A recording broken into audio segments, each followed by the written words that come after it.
You ever wanted to 3D scan yourself? No? Well, you must be a normal person then.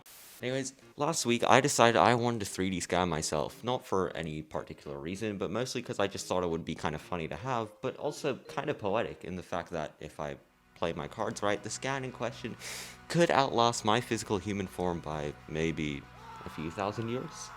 Like, imagine digging through old archives of data from people from the early 21st century and finding this model of a human adolescent with no other context given. The fuck? Maybe they were an important historical figure, maybe an important piece of internet history, or maybe they were on death row and had their last wish to be engraved in the web archives of social media as an example of what not to do with your life. Wait. Anyways, in order to make a 3D scan of yourself, you're gonna need these three things: a camera, a decent computer, and a friend. Now, would you like to guess which one was the hardest to find for me?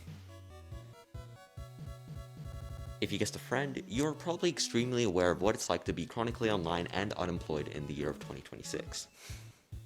And you're also correct, but that's besides the point. Once you have these things, you're going to want to set up outside on preferably an overcast day to avoid harsh lighting from the sun. Or if you have access to a studio, which, good for you, you can use that as well too. Now that that's set up, you're going to want to set up your camera with these recommended settings.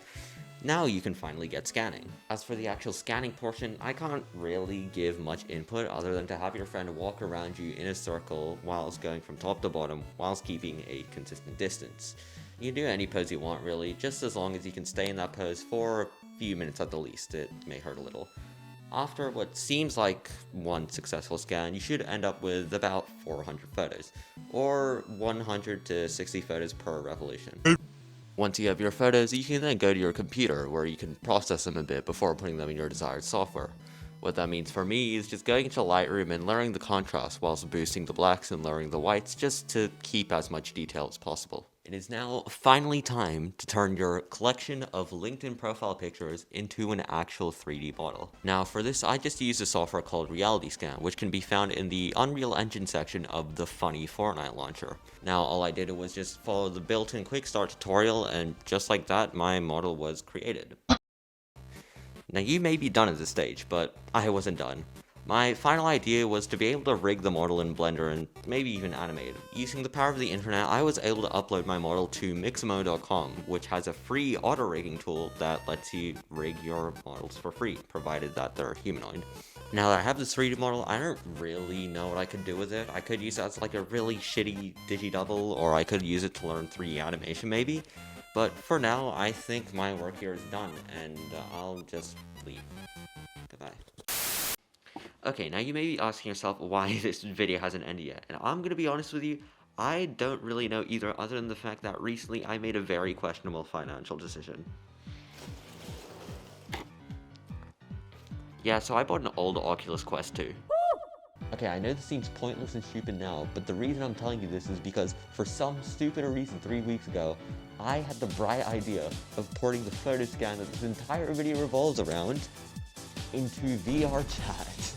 Now, look, when I started this idea of building a homemade VR chat avatar, I knew it was going to be pretty easy. In and out, 2 days maximum. And I'm going to be honest, it was pretty easy. But after getting it up and running and looking myself in the virtual mirror for the first time, I knew there had to be more. So after watching Jameskey's entire repertoire of VR chat videos and watching people put possibly thousands of combined hours into what can only be classified as shitpost abominations of a few too many dead memes, I became inspired. So after an inconceivable amount of iterations later, I came up with whatever this is. Now, it may look a little basic at first, especially considering like modern VR chat avatars with their hundreds of thousands of tries and every particle effect under the sun. But for my first avatar, I'm pretty proud of it. As for the features include a block pattern, Misaka's USB 40 from Evangelion, but that was fire.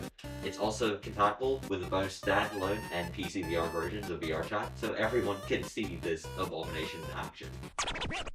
Now, personally, I would like to add more features such as emotes and grabbable props, and I really would do those things if I had the time. But this video really needs to come out, so unfortunately, I'm cutting this endeavor off here. But it was really fun, and despite the end product, I'd say the skills I gained along the way are very much worthwhile at the time.